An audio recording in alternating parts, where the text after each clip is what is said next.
concerns for parents about what's going on when their kids are online. Questions ranging from who they're talking to and what they're sharing and learning were the focus of a new study by A Wired Family. And Stephen Smith of A Wired Family is with us with some of the results. Steve, good to see you. Thanks, Sheila. Great to see you. We sort of broke this down into 4 areas because I know it's really extensive, but number 1, devices in the bedroom. What did you find about that? Found out that 75% of families allow their children to bring their devices into the bedroom and that. And what does that mean for kids? Well, there's several issues there. First off, sleep deprivation is a significant issue throughout the United States when it comes to teenagers and that. So they're online at all hours of the day. So generally I'll go in, and as the stats up there will kind of dictate, I'll go in and I'll ask kids, how many are you on how many of you are on the phone at midnight? And then 1, 2, 3, 4, and as you can see up there, the overwhelming majority of kids will be on their phones after midnight. Yes, I think any of us probably would have been when we were teenagers as well. Well, I will say, because I have raised teenagers even before they had the devices that could be taken into their room, they just stay up late at night.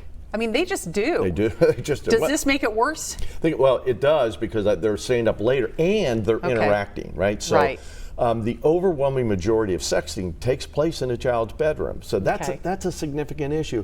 And as our stats also suggest, a lot of cyberbullying is taking place. So, in the old days, you get bullied, you come home, that's your safe spot. Right. Your child's got the phone in their bedroom. It's not a safe spot. Drip. Yep. Yeah. Okay, the next topic, apps. Some of the top apps being used by kids. Yeah, so for the last couple of years, YouTube has been the #1 app by far. Is it still? It still is. Netflix is kind of right next to it in that. And I bring up YouTube, Netflix, and Hulu. Hulu's kind of down there a little bit. Now, those are 3 streaming apps that kids have access to, and they're using them all the time. In and of themselves, there's nothing wrong with them, but the type of content that's on there is not necessarily right for kids that are 10, 11, 12 years old. And let's face it, the overwhelming majority of 10-year-olds have phones now. Yeah. You talk about things that are inappropriate. You mentioned sexting. Yep. We have a category of inappropriate pictures. What are some of the concerns you found? The biggest concern with the inappropriate pictures has to do with that these children are taking the pictures often themselves. And if you're under the age of 18, you take a naked picture of yourself, that's child pornography. And not every county handles it the exact same way. But once those things get into the cloud, they are there forever. And I think what you're going to see, this generation, you're going to find many kids who are now adults and they're rising to prominence in the community.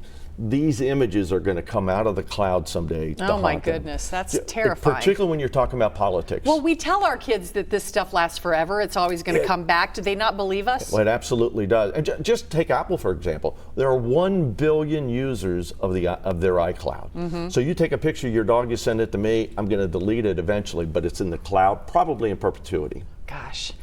Bullying. You mentioned bullying. The home is not a safe space anymore because it's happening all the time. How prevalent is it on kids' devices and online? Well, the interesting thing that we found out is the overwhelming majority of bullying is still taking place face to face. Okay. Right?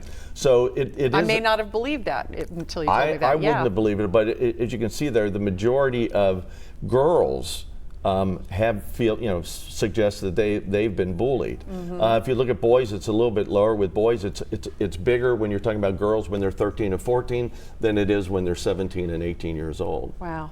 So the bottom line, I guess, is just conversation and keeping an eye on what they're doing, right? Absolutely. The overwhelming majority of parents do not manage what their kids are doing. You've got to do that. A Wired Family, if you want to get some good advice. Yeah, we got our stats on the site. And more on the stats. Thank you, Steve. Great. Thanks so much. All Appreciate right, thank you. We'll be right back.